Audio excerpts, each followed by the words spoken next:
I believe last week, Morant was on an interview for ESPN, and one of the interviewers asked him, what teams are you worried about for the foreseeable future in the playoffs? And Morant thought about it for a minute and was like, Celtics, kind of scary. And then the reporter asked him, so there's no team in the West that you fear? He was like, no, I ain't got nothing to worry about in the West. Okay. Morant has solidified himself as one of the top players in this league for sure. But I'm gonna be honest with you, I didn't really like that. I didn't like that interview. I do believe that Morant actually thinks that he doesn't have to worry about anybody in the West. But I think the question gets kind of misconstrued, because when you're a player like Morant and you hear the word worry, I think what he's thinking of is like, who am I scared of, right? And in John's mind, he's like, I'm not scared of nobody. I'm not scared of nobody in the West. Like, I can see that from a competitive standpoint. When you talk about teams that you have to watch out for and have to worry for, right? Obviously, there are teams in the West that the Memphis Grizzlies should watch out for. He doesn't think that. I do think he actually believes that, but he's wrong. And in these last couple games, pretty much ever since he said that, the Memphis Grizzlies have lost to two teams by double digits without their best player. You go out against the Warriors, who eliminated you last season, and guys was chirping after the series and chirping throughout the whole offseason. You go and play them without Steph and you lose by double digits. The next game, you play against the Suns, no Devin Booker. Y'all chirping in that game, y'all lose by double digits at home, right? It looks like you're going to have to worry about a couple teams in the Western Conference. I'm just going to have to say that right now. I'm going to say that right now. Ever since you said we ain't got to worry about nobody in the West, then you come out and you drop 2 games to 2 Western Conference teams without their best player. So I think you're going to have to worry about some teams. I still think Memphis Grizzlies are still a threat to come out the West. I believe they're still a great team. This has kind of been the first time that they've been healthy, right? Because Jaren Jackson has been out. You also got guys like Desmond Bane's been out of the lineup. Obviously, Danny Green's not healthy. So this is kind of the first time that they've had their whole roster really whole. The X factor on this team, to me, obviously we know Ja is their best player, but the X factor to me on this team is Jaren Jackson. I think the inconsistent play of Jaren Jackson really is what's keep this team from being a championship contender. I don't understand how you're a guy that's 6'10", and you're dang near attempting more 3-point shots than you are points in the paint. I mean, Steven Adams is the only guy that plays his game is around the rim. Jaren Jackson is 6'10". He should be bodying dudes in the paint. He should be eating off the paint. However, he chooses to take these fadeaway hook shots. You're attempting about 4 or 5 threes a game. Like, that's not gonna cut it, bro. And he's a guy that can never stay out of foul trouble, so he doesn't get a lot of minutes on the court, and he jacks up a bunch of threes. And now when he's hot, when he's on, he's on. I mean, trust me, when that game against Golden State, when they won by like 40, he was on. But at some point, you're gonna have to tell this man, like, yo, we got enough. The Grizzlies already have perimeter shooting. You have Ja, who's improved his 3-point percentage, Dylan Brooks, and Desmond Bane, who last year was one of the league's leading leaders in 3-point percentage. We don't need you jacking up a bunch of threes, brother. We don't need you. We need you in the paint. We need you in the paint doing work, because they don't. The problem with them is all their paint points come from Steven Adams offensive rebounds off of misses and Ja driving to the bucket. They're not going to be able to win like that. So, not only is Jaren Jackson a liability on defense, well, I'm not going to say he's a liability, but he's not reliable on defense because he's always in foul trouble, which means that he cannot be aggressive defensively all the time because he's always fouling people. And I guess that's part of the reason why he jacks up threes on offense, because he doesn't want to get foul calls in the paint. Maybe, but still, bro, you're 6'10". Like, there's no, and it's not like he's shooting it at an efficient rate. Like, he's only shooting it at 34%. Like, so it's not like, okay, you're at the three, but bro, you're missing more than you making. So you need to be under the basket, getting easy points. That's not going to work for Memphis. They're kind of mirroring what the Suns have become in my eyes, as far as a team that talks a whole lot but has literally done nothing.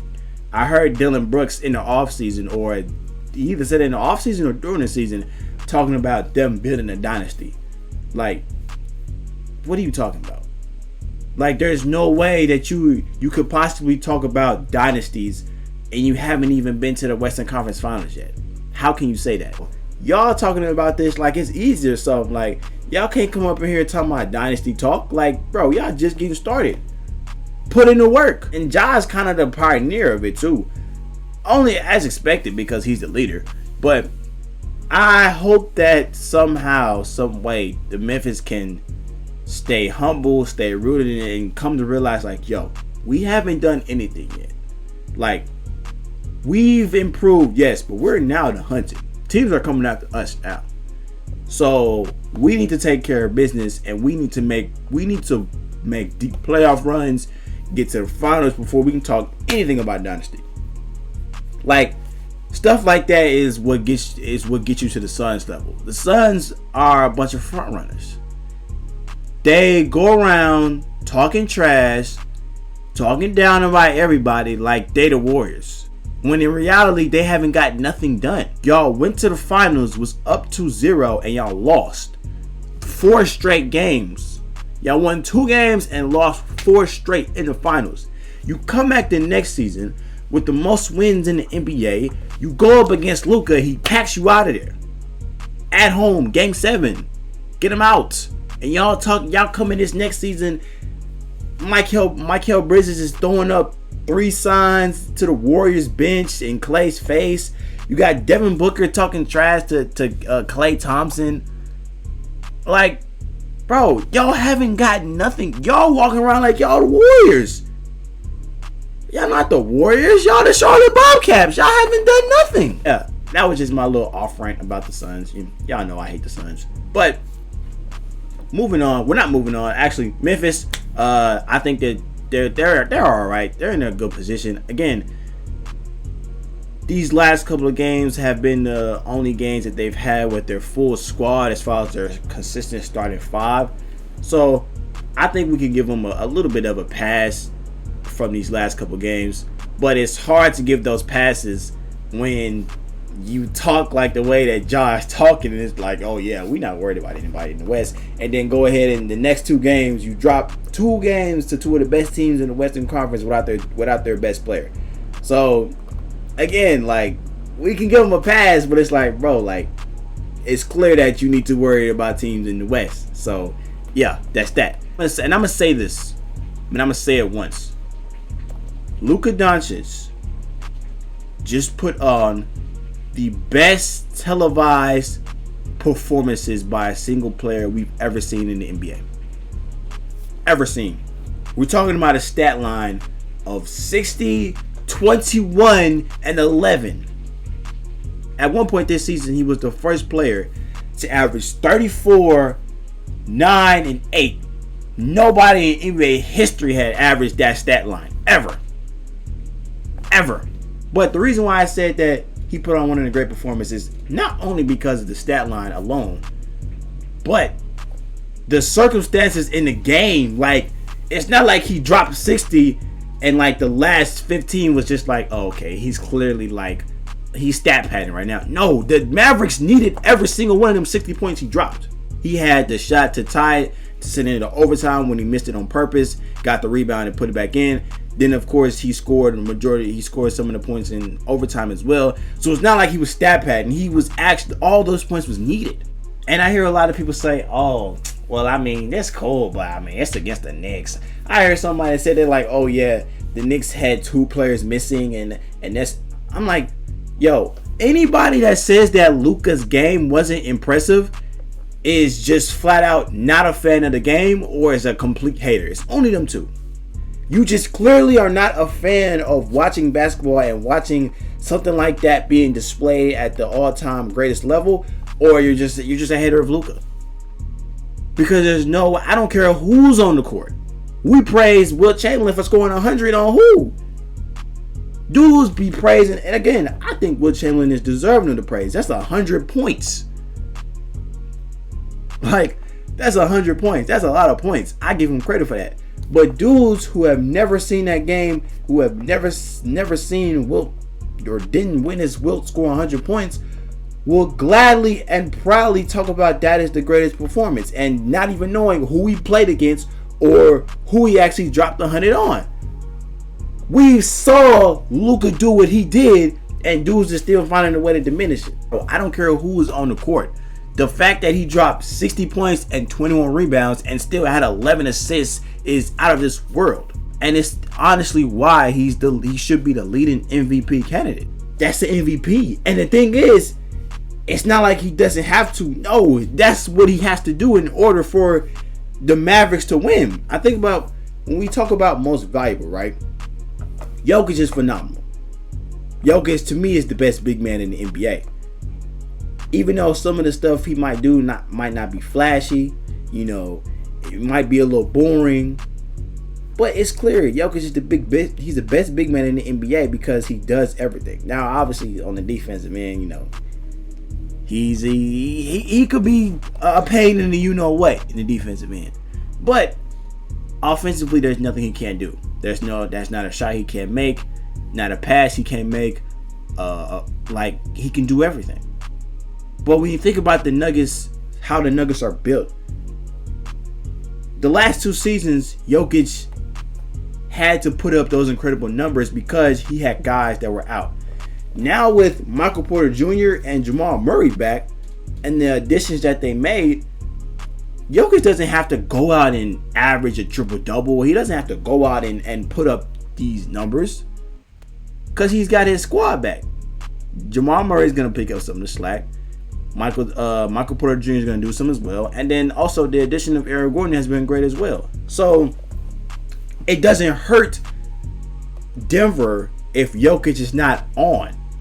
However, with the Mavericks, Luka has to be on every night for the Mavericks to even be competitive. Has to be on every night. Luka dang near has to get close to this stat line of 60 and 21 every night for the Mavericks to be competitive. That's why he's the most valuable in my opinion. If Luka doesn't put up great numbers for the Mavericks on a nightly basis, they lose. They lose. There's nobody on the Mavericks that takes pressure off of Luka.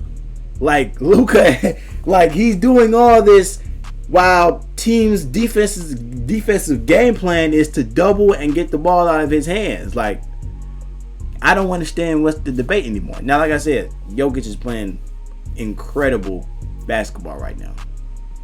And really, it's Luka, and as far as right now, because it's been so many, MVP lead candidates changes. I've never seen this in my life. Like, we went from Ja to Luka to Embiid to Jason Tatum to Jokic back to Luka. Like it's like the food chain right now. Like it's a never ending cycle. So I'm not saying that Luka will stay as an MVP candidate for now, but right now, if the MVP discussion ended today, the award should go to Luka. Right now, if we're talking right now, and I think he will win it. And like I told y'all, I think by the end of this season, we will recognize Luka as a top 3, if not number 1 player in the NBA. That's how good he is. That's how good he is.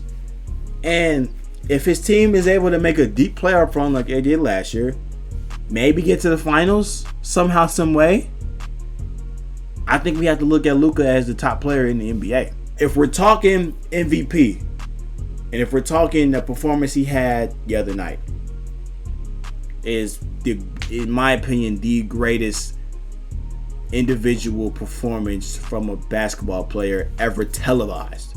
Like I said, Will Chamberlain's game was televised. So let's say ever televised, given the circumstances and in the game and how much his team needed that win. We talk about Kobe in his 81 games. Kobe in scoring 81, right? Kobe scoring 81 points versus the Raptors. The game was a blowout. Even before people could realize, like, oh, he could score 81 or he could score 80. Like, they subbed him out he really could have scored more because they subbed him out with like 3 minutes left. Because the game was a blowout. Devin Booker scoring 71. The Suns lost that game. And they lost by a large amount of margin too. They lost by a lot as well. So I think in Luka's situation, like, yo, his team needed every stat line he had in that game. His team needed. Again, you talk about them being down not by 9 with a minute left in the game, and him having to make the game time field goal. Every stat line he had, every rebound he had, every assist he made, and every point he scored was needed way more than the other historical performance we've seen in those games, to where it was blowouts. So that's why I feel like it's the greatest performance by an NBA player. If we're talking about statistically and just by that player in the regular season. In the regular season, the greatest performance by a player in the regular season ever. Televised. I gotta emphasize that. Televised. Because what did score 100. But it wasn't televised. So we're going televised.